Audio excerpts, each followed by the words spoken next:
Hello everyone. So we are studying ecosystem. Last lesson we studied about what is meant by ecological structure and function. Ecological structure is basically the physical parameter, the biotic, abiotic component of the ecosystem, and the function of the ecological is first of all converting the inorganic material into the organic form by the producers. Then these herbivores, the consumers, will use that primary produced in the form of energy, and then decomposers, what they do, they actually decompose and mineralize the dead, decayed or leftover matter which is present in any ecosystem. In this lesson we are going to study what is mean by productivity. The second topic we will be going to study what is mean by this productivity. So first of all, what is the major requirement or what is the main requirement for productivity? So the main requirement is the constant supply of the solar radiation. If solar radiation is not constantly applicable, not constantly available, this productivity cannot be possible, because it is solely depends on the amount of photosynthesis which is performed by a particular plant or particular ecosystem. Now first part is primary productivity. What is primary productivity? The amount of biomass produced per unit area over a time period during a photosynthesis. So let's suppose there is a field of a particular plant, or there is a forest.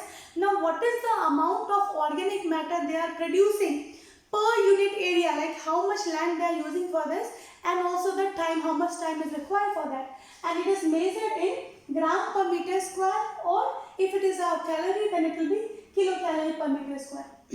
So this is what is primary productivity. The productivity is measured in gram per meter square per year square, so that we could measure like this productivity, we can measure the different ecosystem productivity per unit area, and with respect to this how much time it is actually available, or how much time does it take to produce that amount of organic matter. Then we'll try to understand what is NTP GPR. So as we know, the sun is actually constantly used by these trees to help them so that they could make glucose through the process of photosynthesis. So the plant has done the photosynthesis and it has produces the glucose. Now some glucose is used to supply the energy need and to retrieve the cellular process, and this is called respiration. देखो ये बिल्कुल ऐसा है, like if a person is getting a salary, okay, so if like the part of the salary is first of all utilized in the home, like if they have to buy a grocery, they have to buy a clothes, or they have to for own requirement basically. So what is the own requirement? That is the one part, and the leftover salary they'll fix it somewhere, or they'll deposit or save it somewhere. Obviously they own money, but it is enters into the new loop or the new level now. So this is also similar way, that first of all the plant has done the photosynthesis. The part of glucose is actually used for its own need, own requirement, and that is what is called respiration. Now the leftover part of energy, or the leftover part of the glucose, is actually available now for the higher trophic level organism, and that is what is called NPP, net primary productivity. So what is net primary productivity? It is the productivity, or it is the amount of organic matter which is utilized, or which can be utilized by the higher trophic level organism. This is actually when you minus the respiration part from the gross primary productivity. अब देखो, I'll make you understand in a very simple form. So let's suppose the 10 molecule of glucose were there after the photosynthesis.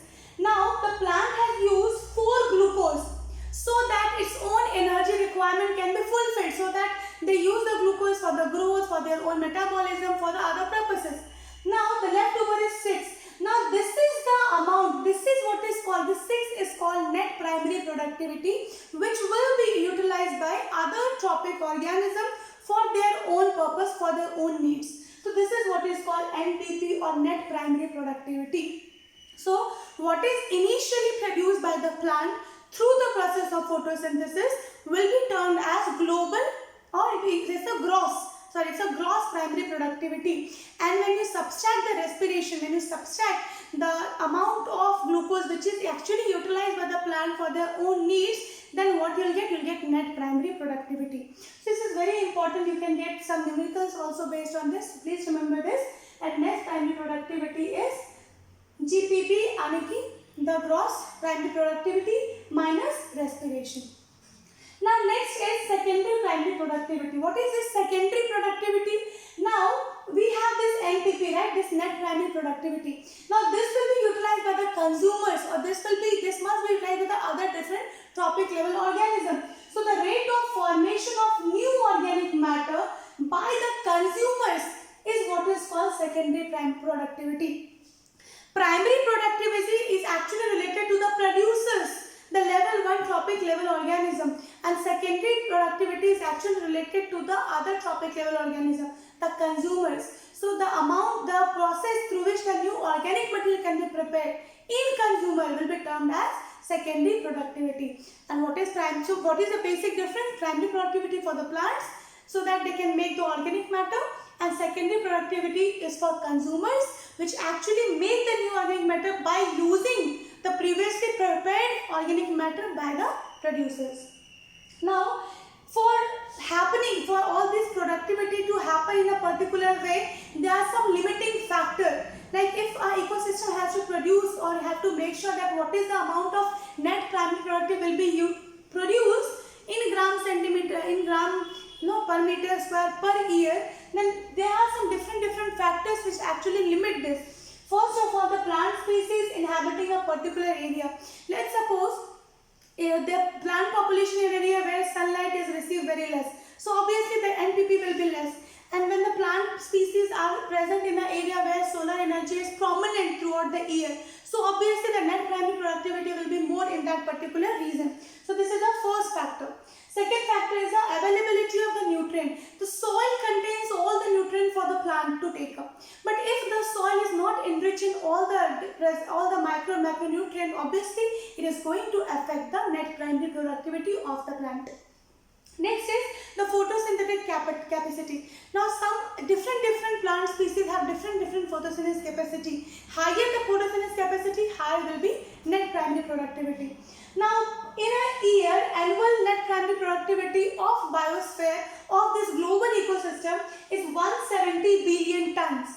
Out of this, 70% is actually produced by the land ecosystem, and 55 billion tons, or around 50 to 55, it comes from the ocean ecosystem. So basically this is what is about the productivity. So productivity means what? Let's just revise what we have studied now.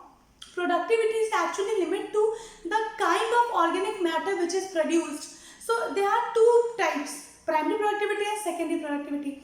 Primary productivity has to be happen through the photosynthesis in the plant. Now the amount or the organic matter, first of all, it will be used by the plant through the respiration, and whatever is left over, it is called net primary productivity, which will be used by the consumers for the secondary productivity. So this is all about the productivity topic. We'll see you in the next lesson. Thank you very much for watching.